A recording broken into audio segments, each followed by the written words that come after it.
So you've had a big interest in textiles for a long time, haven't you? Yeah, so I was doing my undergrad studies in Australia in textiles, but then had the chance to go to Japan.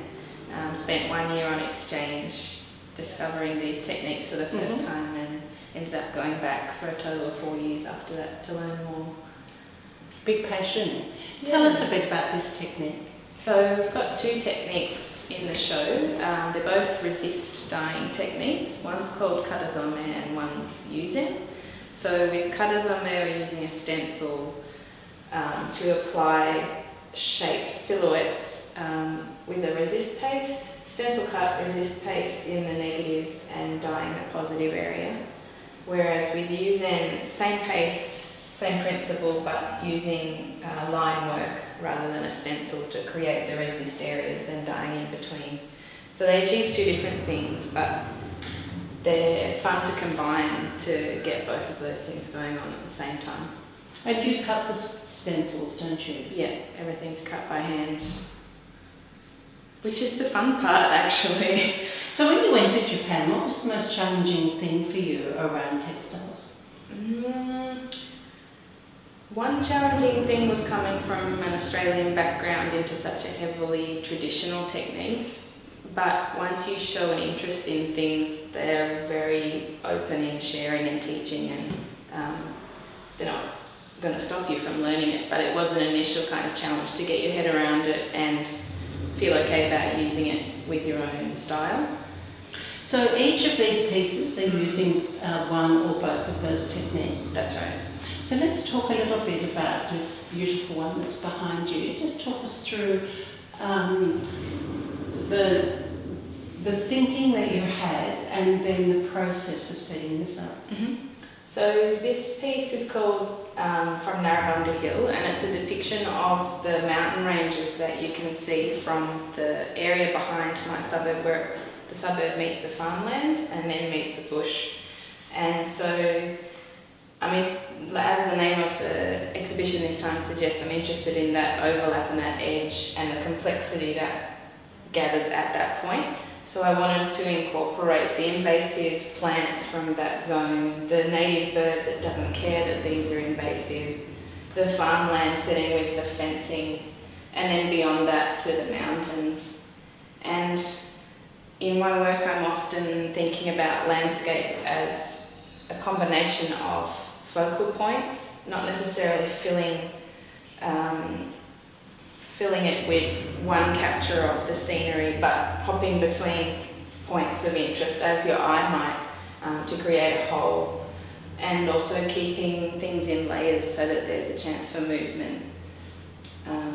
And yeah, you've used two different sorts of silks in this. Yeah, so there's a heavier crepe silk at the back and these two organzas at the front, and each panel is a combination of the yuzen and the katazome techniques for different effects, and some work using paste that's had the dyes mixed in, so it's a very direct action of applying colour where you want it as well. And what sort of paste are you using? So it's called nori, and that just means glue in Japanese, but it's a combination of, depending on the climate and what consistency you want, glutinous rice flour and rice bran. So one's a sticky, one's a stiff, and together they make a kind of play-doughy paste. So Melinda, I want you to go back and just explain these two techniques a bit more. Okay. Yep, so just go again. So with katazome we're using a stencil that's cut by hand, and I'm removing the negative spaces and cutting them out. And then I'm putting the stencil paper directly on the fabric, and using a spatula and the paste that I've steamed to be all sticky and lovely. Spatula over, nice and evenly, and when I remove my stencil, I'm left with the negative areas having paste applied. So there's white fabric with these brown sections, and as that dries it's still flexible, but it forms a solid resist so that I can then go over with the brush and dye. And you can go over it, it protects the space, and you fill in those empty areas with the dye colours that you choose. Either the pigments you've made. Yeah, pigments or chemical dyes or natural dyes that have been concentrated, because you don't want to dissolve the paste with anything too wet. So you're trying to keep it as little water for what you want to achieve as possible. And once you've achieved that, you must have to remove the resist in some way. So depending on what dye you've chosen to use, it's either a matter of curing with the pigments, steaming sometimes. If it's a silk, it's often a steaming procedure. I don't use them, but other times it'll be an alkaline fix across the top, and then once that reaction's taken place, you just rinse it in warm water, and there's an action to sort of lift it, and it just washes away. Then the second technique that you spoke of. So yuzen would be something like this section here, and a stickier paste. That's because you're squeezing it through a fine tip tube as like a cake decorating. So you want something really sticky and easy, and you would mark on the fabric with an erasable ink where you're going to go with the lines, and then filling your little tube with the paste. You're squeezing along the lines, following your line work, and filling in all of your little leaf shapes and things. And it's the white line that you're achieving? Yes, so you're placing these white lines. Then once that's dried and it's sort of flexible but dry, you can go in with more of a fine tip paintbrush style brush. I like to work more like a watercolour style, but other yuzen practitioners have their own way of working with flat colour or 2 layers or something like that, but you're free to put it wherever you want within those lines. Then it would be the same thing, steam, wash. In this case I've done it twice because I wanted to fill in the background colour as well, so I've dyed the leaves, then I've gone over with that same paste again and painstakingly covered it all up. Once that's dry, I go over with a bigger, broader brush to do the yellows and blues. It's very exacting, isn't it? Yeah, but it's also very free because at this stage you can sort of go wherever you like. Was that something you found hard when you first started learning these techniques in Japan, that you had to work at a pace or detailed pace that you found difficult? There's definitely a procedure that you have to follow.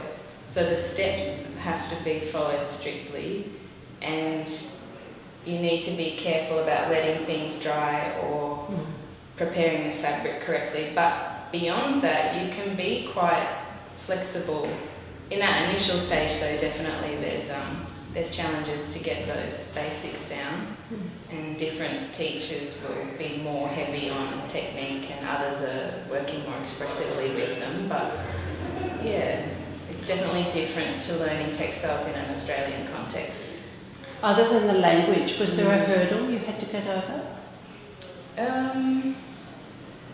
I think the way that I learnt it was in an art school context, and they were working based on a lot of drawing and a lot of preparatory drawing, which I hadn't been used to. The textiles that I'd come from was more like, here's some materials, let's feel how we feel with them, play with them, and then work towards something. But it was coming back to more of a drawing, composition starting point, which I had definitely had to do some brushing up on. But I had pretty open-minded teachers, and there wasn't any big challenges in that sense. So these works, this is a series of 6 that go together, called My Weeds Are Your Weeds Are Our Weeds. And I'd been working with weeds before this, but when you start reading about the different species, you realise that actually the weeds that you're used to calling weeds in a different state even, or a different country, are actually native and quite loved plants. So these 6 are present in my area of Australia, in New York State, and also in Kyoto Prefecture. So, for example, these would be a weed here, but this would be a native in the States, and this would be a native in the US, whilst it's a loathed weed in Japan. So there was kind of this interplay of, well, what's a weed really? And I included the Latin name so that regardless of whether it's in Japanese or English, it's the same plant, that specific species. Introduced in all that settlement and colonisation. And swapped and carried and blown and came on ships. And there's all this work in the background which was done with the yuzen paste resist that is fragments of maps from those locations, so a little bit of coastline or some areas of hills and rivers where they might be present, just as an extra layer of meaning. And you've also done another extraordinarily beautiful large one about weeds, though I don't ever see it as a weed, it's more like a herb. That's true. When I first found it, it was beside a bike path that runs along the river in Canberra, and the first thing you notice is the smell. It's a summer flowering, the fennel, and the smell of the seeds is so strong, but when you stand next to it, they grow enormous. They're above your head, so it was like this little thicket of really fragrant, very delicate flowers, and I just thought they were beautiful. So have dyed them onto silk satin organza, which has a nice floaty texture, and they have space between them to move. And that was quite a challenging stencil cut because of all of these small areas and sections between the silky leaves.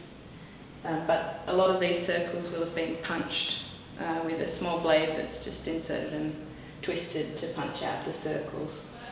So Are they all one big large stencil? there's 3 different ones. I had planned a 4th, but three was plenty, and it was effective as it was. So this piece is called Cinerea Breeze, and it's got a couple of things going on. It's dyed with eucalyptus dye extracted from Cinerea eucalypts, which brings you this really orangey brown on various silks that take it differently.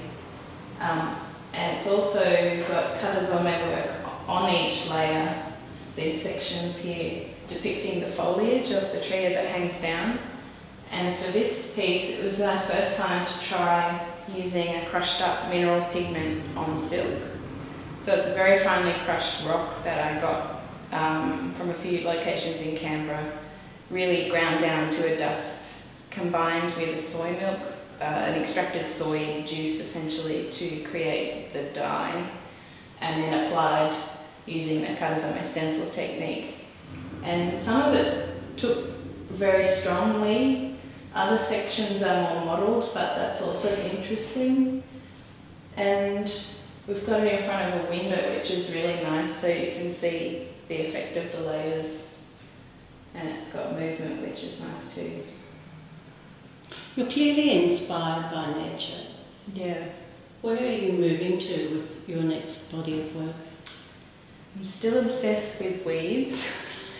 I definitely want to do more work with the mineral pigments, which is because it's such an interesting way of distilling that particular place, that colour from that location being used to depict scenery or a plant from that location is a really nice full circle. So Australia has really incredible colours, so that's something to, explore and catalogue, and it'll be a time-consuming, long-term project, but something to explore. The geological basis of Australia is extraordinary because it's so old and so dry, which is a challenge for these techniques actually, because Japan is really humid, and that means that the paste stays flexible, but it has a tendency to crack when it's really dry. So Canberra's not humid at all.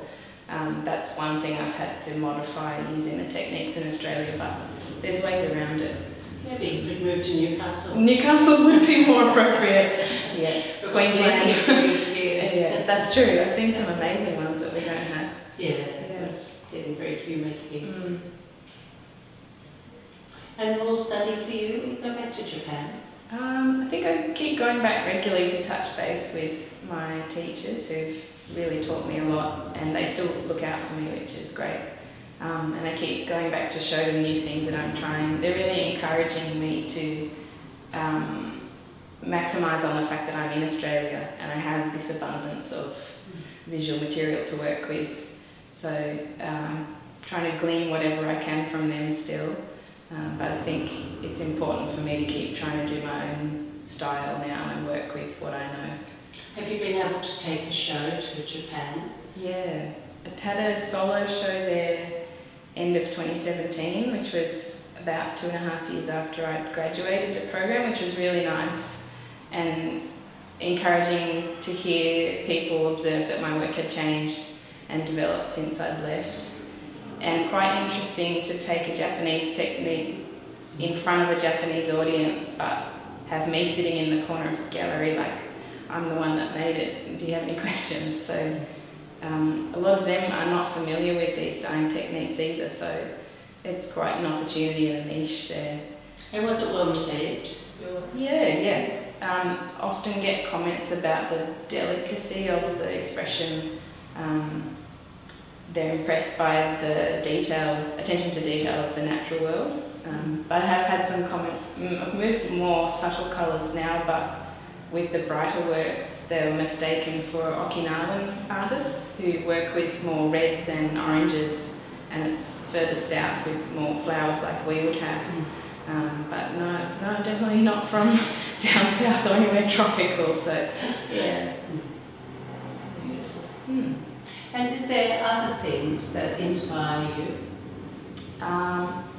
I'm interested in endangered, this kind of thread of endangered bird species or plants, but also ecosystems. So we have, Canberra has changed a lot since it was settled. It used to be grassland and now it's not at all. So there's an interesting thread there too of imagining what was and what remains of that in little fragments. Definitely want to explore that more too. Unfortunately, you've got a lot to work on. Yeah, too much. Too much. Thank you, Melinda. Thank you very much for having this exhibition here. Thanks so much for inviting me. It's really a pleasure. Oh, it's my great pleasure.